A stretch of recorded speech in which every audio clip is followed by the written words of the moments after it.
اپنی جو مینڈیٹ سے انحراف کے بعد اپنی جو ان کی پوزیشن خراب ہوئی ہے اس سے عوام کی توجہ اٹھانے کے لیے نت نئے شوشے چھوڑ کے لوگوں کی توجہ جو ہے وہ بٹا رہی ہے. رائٹ ناظرین، گفتگو آپ نے ملاحظہ فرمائی اور کالرز کی جو کالز تھی ان کے جواب بھی آپ نے ملاحظہ فرمائے، اور سلمان صاحب کی گفتگو سے یہ بات کھل کر سامنے آئی ہے کہ جو نان ایشو ہے اس کو ایشوز بنایا جا رہا ہے، اس لیے ہمیں حقائق کو نظر انداز نہیں کرنا چاہیے اور عوامی مسائل کے حل کی جانب پہلے پیش رفت کرنی چاہیے. وہ تمام کالر جنہوں نے اس پروگرام میں کالز کی شکریہ ادا کریں گے اور بڑھیں گے آج کے نوائے وقت کالم کی جانب.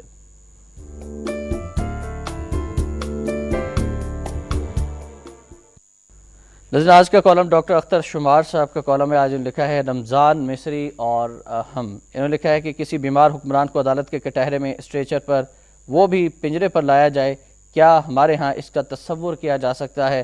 میرے خیال میں ہمارے ہاں تو شاید ہی ایسی کبھی کوئی مثال سامنے آئے. ہمارے ہاں تو جیل میں جانے والے کو مزید مراد دینے کے لیے اسپتالوں میں منتقل کرنے کا بہانہ ڈھونڈ لیا جاتا ہے. حکمران اور سیاستدانوں کے تو جیل میں بھی مزے ہوتے ہیں، وہاں بھی ان کے پروٹوکول کا خیال رکھا جاتا ہے، گویا زندان میں بھی ان کا سکہ چلتا رہتا ہے. مصری ہم سے ہر لحاظ سے آگے ہیں کہ 30 سال سے اقتدار میں رہنے والے کو اپنی یکجہتی سے نہ صرف اتار پھینکا گیا بلکہ اس پر مقدمہ بھی چلایا جا رہا ہے. حسنی مبارک کے مقدمے میں عوام اس قدر دلچسپی لے رہی ہے کہ اس مقدمے کی کارروائی کو ریڈیو اور ٹی وی پر کسی فٹ بال میچ کی طرح دیکھا اور سنا گیا.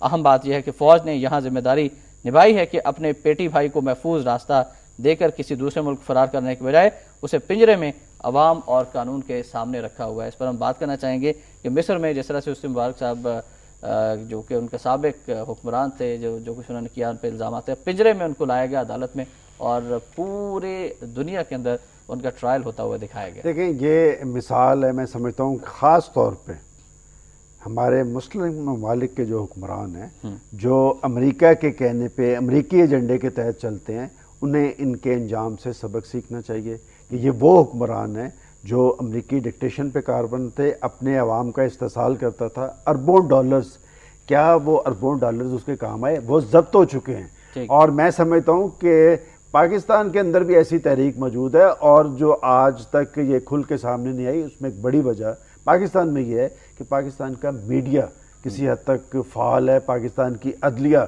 فیصلے آزادانہ ماحول میں آزادانہ فیصلے کر رہی ہے کہ جس دن لوگ پھر یہاں اس سے بھی مایوس ہوئے پھر باہر آئیں گے. میں سمجھتا ہوں کہ پاکستان کے حکمرانوں کے لیے حسنی مبارک کے ساتھ جو اس کا انجام ہوا ہے اسے عبرت لیتے ہوئے وہ اپنی پالیسیز پہ نظر ثانی کریں. زیادہ دیر تک ظلم جو ہے وہ لوگ برداشت نہیں کریں گے. وہ جو کہا جاتا ہے کہ لوگ کفر برداشت کر لیتے ہیں لیکن ظلم زیادہ دیر تک برداشت نہیں ہوتا، اور حالات جو ہے پاکستان کے دبایا بھی نہیں جا سکتا. دیکھیں عوام کو دبانے، عوام کا معاشی استحصال کرنے کی اس سے پہلے اس طرح کی مثالیں نہیں ملی کہ ہر آنے والا دن، شام صاحب آپ بھی ورکنگ کلاس سے تعلق رکھتے ہیں، ہر آنے والے دن میں کیا اشیاء ضروریات کی قیمتیں نہیں بڑھتی؟ کیا عوام کو بجلی کے جھٹکے نہیں دیے جاتے؟ کیا عوام پر پیٹرول بم نہیں چلایا جاتا؟ اور ہم کہتے ہیں کہ یہ جمہوریت ہے. دیکھیں آج تو اس جمہوریت کے آگے بھی سوالیہ نشان کھڑا ہے. دنیا کے جمہوری معاشروں میں کیا اس طرح حکمران کرتے ہیں کہ جہاں سے وہ بیٹھ کے، یہ ہمارے حکمران بیٹھ کے یہ سوچتے ہیں کہ انہیں کہیں سے ریلیف تو نہیں ملتی کہ جمہوری حکمران اب دنیا. تو ہمارے عوام میں اتنے مقبول ہیں ہمارے حکمران کہ کوئی بھی پروڈکٹ خریدنے آپ چلے جائیں تو عوام کھل کر یہ کہہ رہے ہوتے ہیں کہ فلاں ہمارا جو حکمران ہے اس میں اتنی کمیشن لے رہا ہے. اس سے آپ اندازہ لگا سکتے ہیں کہ کس حد تک عوام جو ہے وہ خوفزدہ بھی ہیں اور مایوس بھی ہو چکے ہیں اپنے. دیکھیں پیٹرولیم کے بارے میں تو یہ کہتے تھے نا کہ جی ہم امپورٹ کرتے ہیں، یہ سی این جی بھی امپورٹ کرتے ہیں کہیں سے، کہ یہ جو سوئی گیس میں اور سی این جی کی قیمتوں میں اضافہ کیا گیا ہے یہ کن پہ بم چلایا گیا ہے؟ دیکھیں یہ متوسط اور غریب طبقے کے استعمال میں یہ چیزیں ہیں. میں سمجھتا ہوں کہ ان کا انجام نوشتہ دیوار ہے. ان سیاسی جماعتوں نے اور ان منتخب حکومتوں نے جتنا عوام کو مایوس کیا ہے آپ کی 64 سالہ ہسٹری میں ایسے نہیں.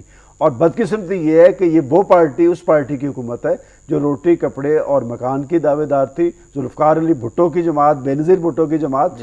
اور بات یہ کہ جب جواب دہی کا عمل نہیں ہوتا، جب جواب دہی کا خوف نہیں ہوتا، پھر یہ صورتحال پیدا ہوتی ہے. اور میں سمجھتا ہوں کہ جہاں ہم حکمرانوں کو کوستے ہیں وہاں پر عوام بھی کسی حد تک ذمہ دار ہیں.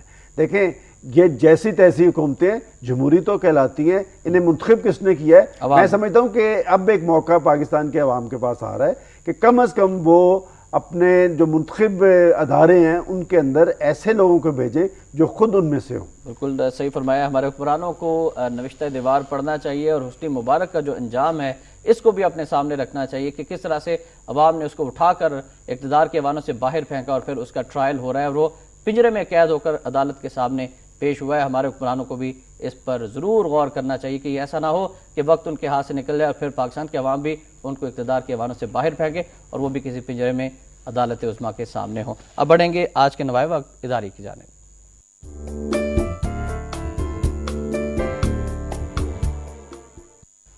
آج کا نوائے وقت اداری ہے کہ ایم کیو ایم سے مفاہمت پر سندھ میں کمشنری نظام کا پھر خاتمہ اور اس کے مضمرات محض اپنے اقتدار کی خاطر ملک کی سلامتی سے کھیلنے کی کوشش نہ کریں۔